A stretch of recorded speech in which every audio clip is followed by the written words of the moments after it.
күн баршаңызға, сіздермен бірге доктор-терапевт Ибрагимова. Бүгінгі тақырыбымыз асқазан қышқылдылығы және оның организмдегі маңыздылығы туралы айтамыз. Дені сау адамда асқазанда қышқылды орта, ал ішекте сілтілі орта болу керек. Асқазанда қышқылды орта жақсы болса, тамақ дұрыс қорытылады және әртүрлі витаминдердің дефициті болмайды, иммунитет жақсы болады. Қышқылды орта бұл әртүрлі патогендер, вирус, бактерия, зең, паразиттен сақтайды. Асқазанда қышқылды ортаның төмен болуының белгілері бұл анемия, В тобы витаминдерінің дефициті, аутоиммунды аурулар, хеликобактер пилори және тамақтанғаннан кейін асқазандағы ауырсыну, ауамен бірге кекіру, организмде цинктің дефициті болса, яғни ол кезде герпес болуы, иммунитеттің төмен болуы, тырнақ пластинкасындағы ақтақтың болуы цинк жетіспеушілігінің белгісі болып табылады. Барлық осы белгілер асқазан қышқылдылығының төмен екенін көрсетеді. Асқазан қышқылдылығын төмендететін факторлар. Біріншісі қант, қанттың бүкіл түрі. Кокосовый, виноградный қант барлығы зиян болып табылады.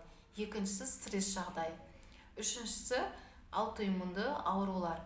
Кейбір дәрілік препараттарды қолдану, антибиотиктер, ИПП, гормондарды қолдану және тамақты тойып тамақтану, тамақтану гигиенасын сақтамау, тамақты дұрыс шайнамау, тамақтану кезінде гаджет немесе телефон қарап отыру, демалып жатқан ауамыздағы ауыр металдар, қолданылатын ыдысымыздан бөлінетін ауыр металдар барлығы асқазан қышқылдылығын төмендететін фактор болып табылады. Асқазан қышқылдылығын қалай анықтауға болады?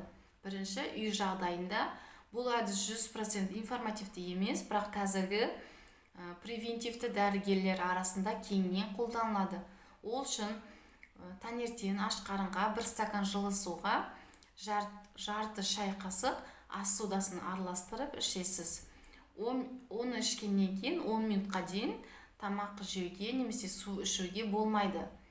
Осы сұйықтықты ішкеннен кейін бізде кекіру пайда болу керек. Егер отрыжка кекіру болмаса, онда сізде асқазанда қышқылдылық төмен екенін білдіреді.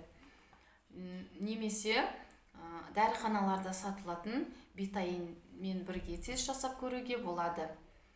Асқазан қышқылдылығын қалай жоғарылатуға болады? Бірінші, дұрыс тамақтану. Тамақтану гигиенасын сақтау. Тамақты 30 рет шайнау. Тамақтану кезінде чай, кофе ішуге болмайды. Екінші, тіс аурулары, кариесті емдеу керек. Үшінші, суға лимон бөлігін қосып ішу. Бұл лимон қосылған су асқазан қышқылдылығын жоғарылатады. Бірақ егер сізде гастрит, колит, яғни асқазан және ішектің шырышты қабатының қабыну аурулары болса, бұл жағдайда бірінші қабынуды емдейсіз, кейін асқазан қышқылдылығын жоғарылатасыз. Сосын ет, субпродукты және қышқылды жемістерді көбірек жеуге тырысыңыз.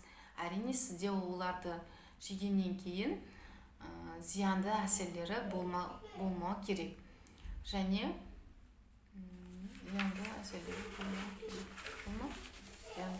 әсерлері болмау керек. Асқазан қышқылдылығын жоғарылататын басқа дәрілік препарат туралы білгіңіз келсе, онда менің инстаграм парақшама жазылып, сол жерден ақпарат алуыңызға болады.